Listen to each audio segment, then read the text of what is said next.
This is a production of the World History Since the 15th Century class at London Christian High, 2021. At London Christian High, 2021.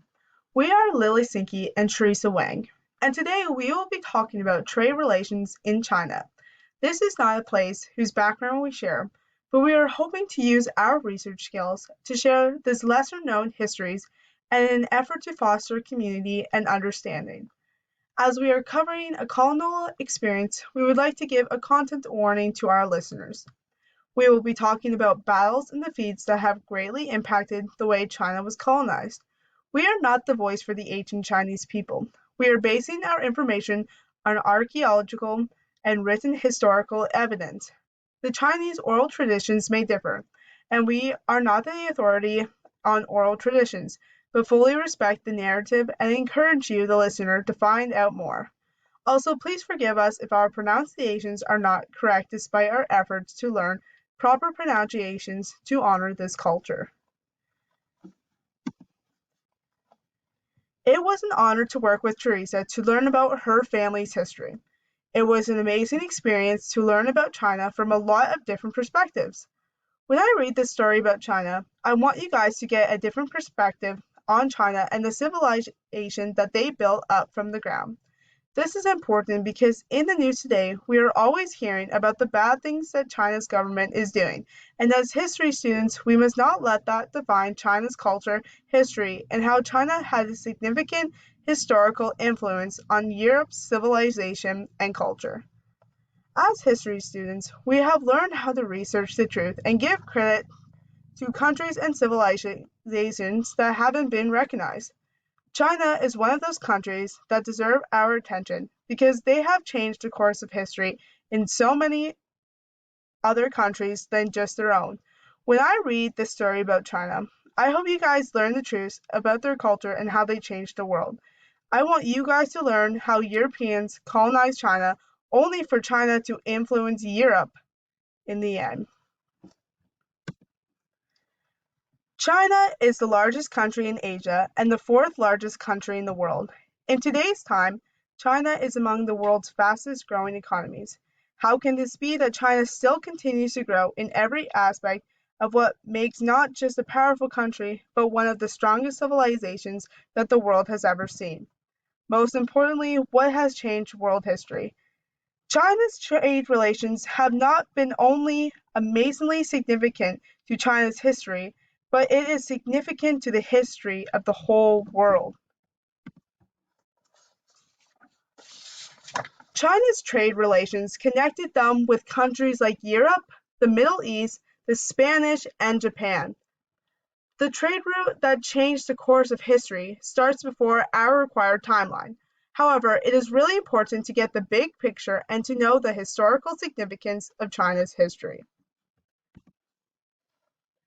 I am taking you back in the time of 114 BCE, when China established their Silk Road route.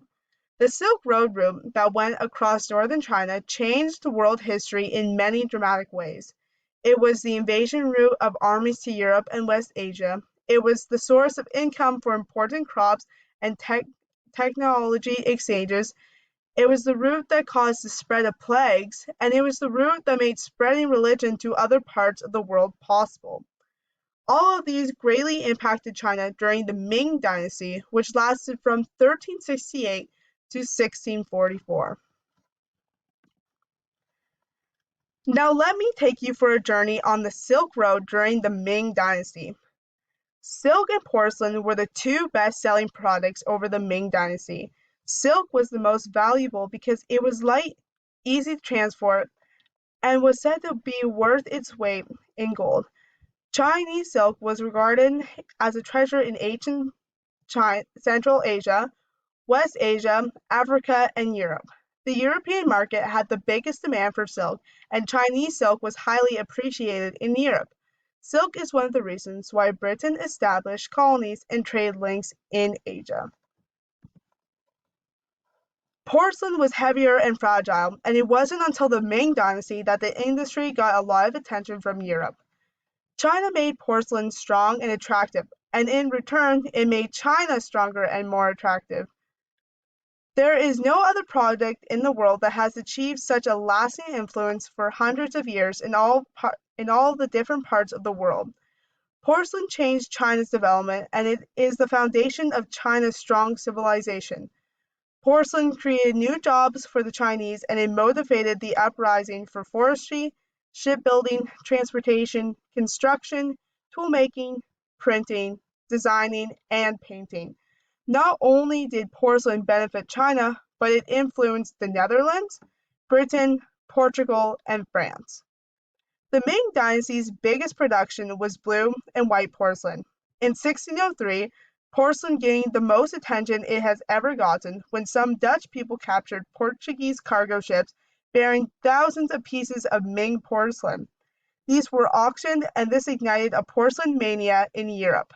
Pieces of porcelain were sold at such high prices that porcelain was known as white gold.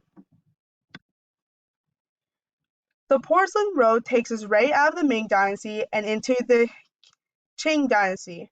The fall of the Ming Dynasty was caused by a combination of factors, including an economic disaster due to lack of silver, a series of natural disasters, peasant uprisings that were caused by too much power because of all the peasants are rich from the porcelain road, and finally, the Ming Dynasty got attacked by the Manchu people who saw more potential for China's future using porcelain than the Ming Dynasty did.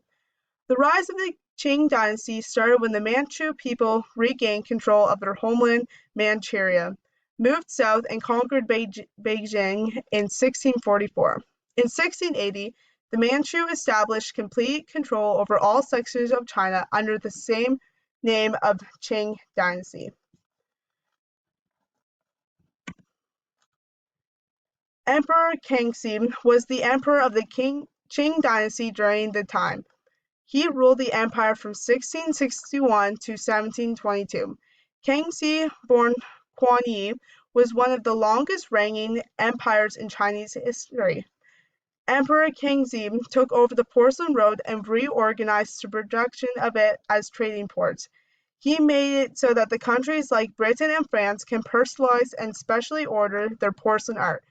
During Emperor Kangxi's reign, personalized or specially ordered porcelain art became popular in America and Europe. Rulers, rich people, and merchants sent portraits, designs, coat of arms, statues, and articles to the Qing merchants that they wanted reproduced. Chinese porcelain was highly prized in the West and in the exotic world, even after the Europeans found out how to replicate it themselves in the 1700s. The artwork was exotic, the colors were bright and beautiful, the artistic pieces were useful, and the pieces were inexpensive. The porcelain road changed the course of Chinese history as well as it influenced Europe's history and culture. It was the most famous trade relation in China, and it promoted other international trades as well. Porcelain made China famous, therefore it improved China's quality of life, it generated prosperity, and it produced industrial progress. Porcelain connected China with the rest of the world, and it strengthened the Qing Dynasty into making one of the strongest civilizations that we still see today. It is so amazing to realize that China influenced my own Dutch history. The blue and white porcelain Dutch shoes that sit on my shelf are there because of China's influence on Europe. The next time you think about porcelain teacups, please don't just think about the queen with her pinky up. Instead, think of the Ming and Qing dynasties and how those empires changed the course of history by using their resources and being willing to share it with the world. China became a strong civilization because they were proud of their country and the historical significant objects that their own people created with their bare hands and their ideas. China gave significant contributions from their own Chinese nation and culture to both influence and play a part in creating world civilization as we know it today. China begins to be colonized. The British launched the First Opium War in 1840 to 1842 during the reign of Emperor Duogon. The British wanted greater Qing Empire trade, but the Qing court wanted to keep out British opium and influence. Opium is a neurotic drug that is made from the unripe seed pods of the opium poppy.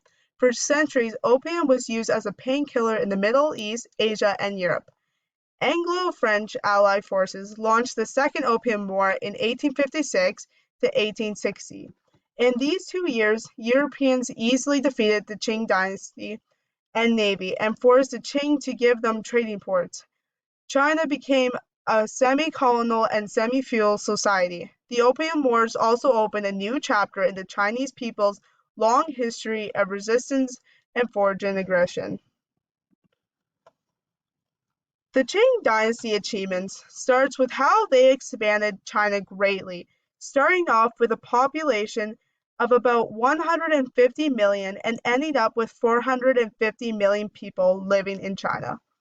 China's biggest achievement was that their blue and white porcelain reached its artistic peak and it got them connected with the rest of the world. China's influences on countries like Portugal, Holland, and Britain built them the Qing's mighty empire until the Qing dynasty fell apart because of communism, imperialism, and countrywide disagreements.